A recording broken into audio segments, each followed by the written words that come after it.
अनेक व्हरायटीच्या सुंदर आकर्षक गणेश मूर्ती आता मिळतील आपल्या तासगावात। Shri Ganesh industries, plot number 1, औद्योगिक वसाहत, तहसील कार्यालयाजवळ, वृंदावन कॉलनी रोड, तासगाव। आमच्याकडे घरगुती गणेशोत्सव मंडळांसाठी 1 ते 7 फुटापर्यंत आकर्षक व योग्य दरात गणेश मूर्ती मिळतील। सुंदर गौरी मुकुट, अखंड गौरी मूर्ती उपलब्ध। मंडळांसाठी हव्या त्या रंगात मूर्ती रंगवून मिळतील। मनपसंत मूर्तींचं आजच बुकिंग करा। संपर्क मूर्तिकार रमेश आनंदराव कुंभार व सौ समता रमेश कुंभार, 986098 1727, 9404 41।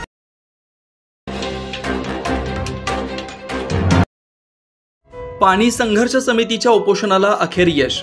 पाणी संघर्ष समितीच्या सर्व मागण्या जलसंपदा व टेंभू प्रशासन यांनी मान्य केल्यात।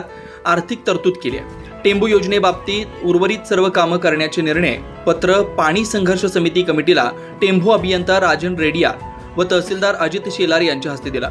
त्यामुळे DS देशमुख व सहकारी जीवन करकटे, सतीश गरुड, राजेंद्र खोडके यांनी उपोषण स्थगित केलं।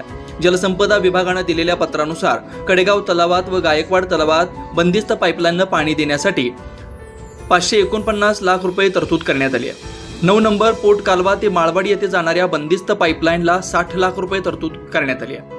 सुरली व कामती आवर्तन एकाच वेळी सुरू ठेवण्यात येणार आहे। जादा अश्वशक्तीचे पंप बसवून व यांत्रिक डिझाईन येणारा खर्च 1,35,00,000 रुपये त्या कामी तरतूद करण्यात आली आहे। ही सर्व कामं येत्या उन्हाळ्यापूर्वी होणार असून त्यामुळे इथून पुढे उन्हाळ्यात पाणी टंचाई होणार नाही। उपोषण सोडताना यावेळी मोठ्या संख्येने पाणी संघर्ष समिती व शेतकरी उपस्थित होते। कडेगाव शहरातून उपोषणाला विविध संघटनांनी दिलेल्या पाठिंब्यामुळे आंदोलनाला यश आलंय व कडेगावचा व भागातील पाणी प्रश्न कायमस्वरूपी निकाली निघालाय। कडेगाव नगरपंचायत मुख्याधिकारी यांनी ही पिण्याचे पाणी शुद्ध देण्याचं आश्वासन दिलंय। पाणी संघर्ष समिती कमिटीतर्फे सर्वांचे आभार मानले। यावेळी पाणी संघर्ष समितीचे संयोजक अभिमन्यू वरुडे, संतोष डांगे, सिराज पटेल, संजय तडसरे, शशिकांत रासकर, बजरंग अडसूळ, रघुनाथ गायकवाड, ज्ञानेश्वर शिंदे इंजिनियर, आनंदा बापू रासकर, प्रकाश यादव, प्रवीण करडे आदी उपस्थित होते। SK न्यूज मराठी कडे